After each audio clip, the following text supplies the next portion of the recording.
Let's talk about dissociating. I apologize for the bad lighting. I'm in the back of my car. I just felt like this was a good time to record this video because it felt so alive in me. But from my experience, I want to briefly talk about what dissociation is for anybody out there that might be struggling with it and is having a hard time understanding why it's happening and what it means. So firstly, what I want to say is if you struggle with dissociating, it means that there is so much chaos that's going on inside of your body. You are stuck in a chronic state of overwhelm. If we look at animals, what dissociating is for an animal is their last effort at protecting themselves right before they're about to die.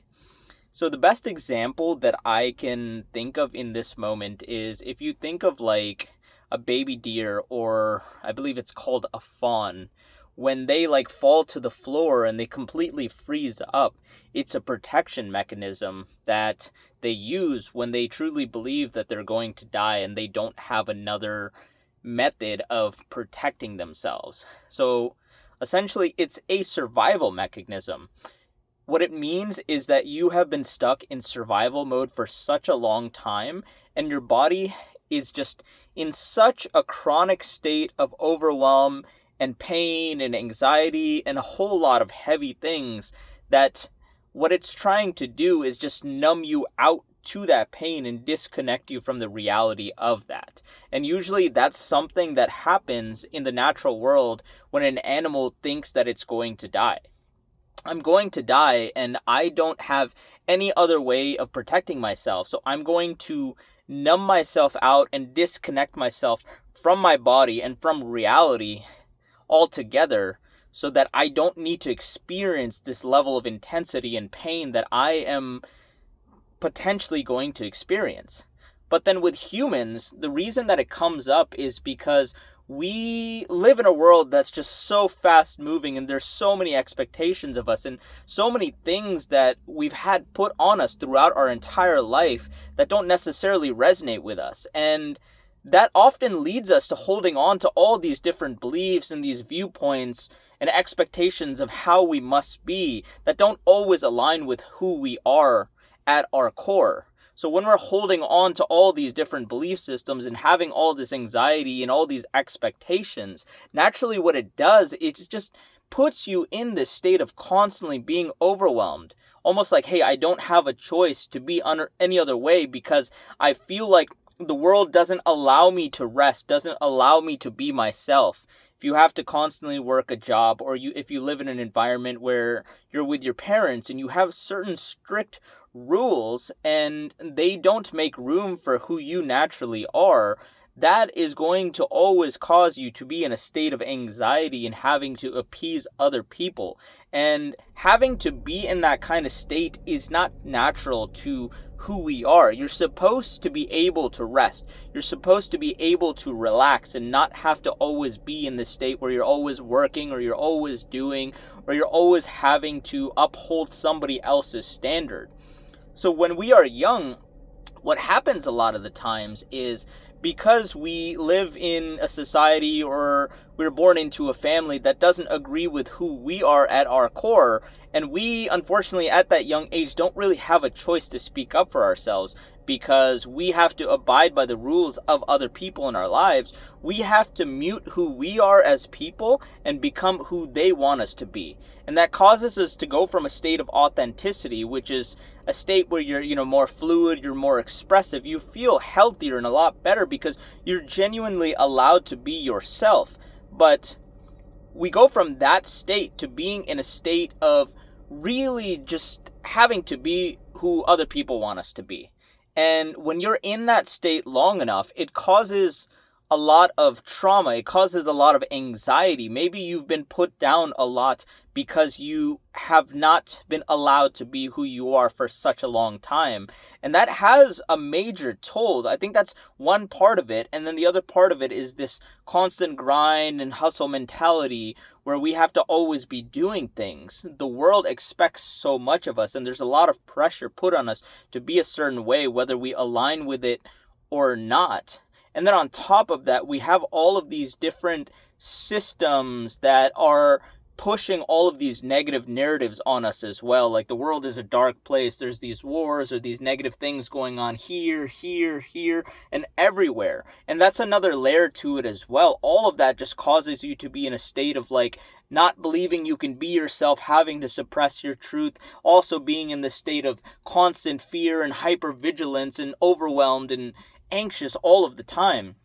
And when you're in that state for such a long time without any ability to release or express or feel comfortable or safe in your environment, it just leads to this pain that just continues to build and build and build and build.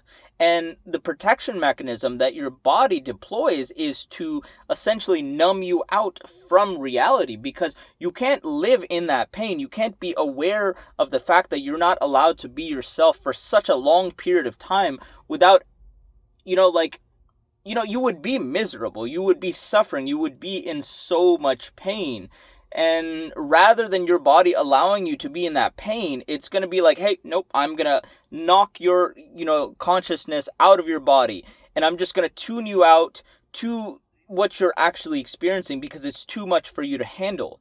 And that leads us to be in the state where we feel so scattered and so disconnected and disoriented. It's almost like, you're like a fly on the wall, or like you're just like a passenger in your life where it's like you're not actually the one that's running the show, and you don't have control over your ability to navigate life in a grounded and a centered way where you have strength in your words, strength in your actions. You're just so scattered and like you don't have any concrete form. And it's an unfortunate state to be in. It's unfortunate that the world puts us in this kind of place sometimes. And yeah, that's essentially the way that I would describe dissociating and why a lot of us tend to be in that place, because life is a lot. And when we don't have the tools to, number one, understand what's going on, and then number two, actually be able to take action to change those things that are causing us to be dissociated, then honestly, what else can we do when we're stuck in that place in life? We dissociate and we numb out because it's the best thing that our body knows how to do to keep us protected. I hope that kind of gets the point across.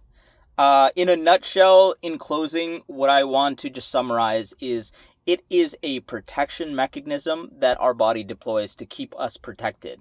Because essentially that level of pain is not natural. And in the animal world, that level of pain is something that animals do not experience unless they are going through something catastrophic. And a lot of times it's literally right before death.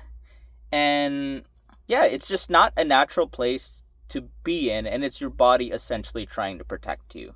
And beyond that, again, I just want to reiterate that just because you're there and you have been there for a long period of time, that does not mean that you will be there forever. The first step is to try to understand what it is that's causing you to dissociate. And once you're able to, better understand these things that are in front of you that are causing you to be in this constant state of overwhelm, then you can with time begin to, unravel those things and hopefully take effective action to better your situation. And I think that's all dependent on, if you have the people and the resources around you to do that. And even if you don't, that's okay too. That does not mean that you will never get there. It's just a process, and life is not always fair to us in, giving us what we want right in this moment or in a short period of time. So yeah, that is what dissociation is. That's how I have experienced it and how it makes sense to me. And I really hope that this, helps you to better understand what that is and why it happens. And, keep in mind it's always possible that your individual experience and your reasons for dissociating and how you experience it and the why behind it could be different from the way that I do. But anyways, I hope that helps. And, any feedback, or if you have any comments, or you want to open up a dialogue around this, please do throw, comments down below, and I'm more than open to chatting about it. Peace out, and hope you have a good night.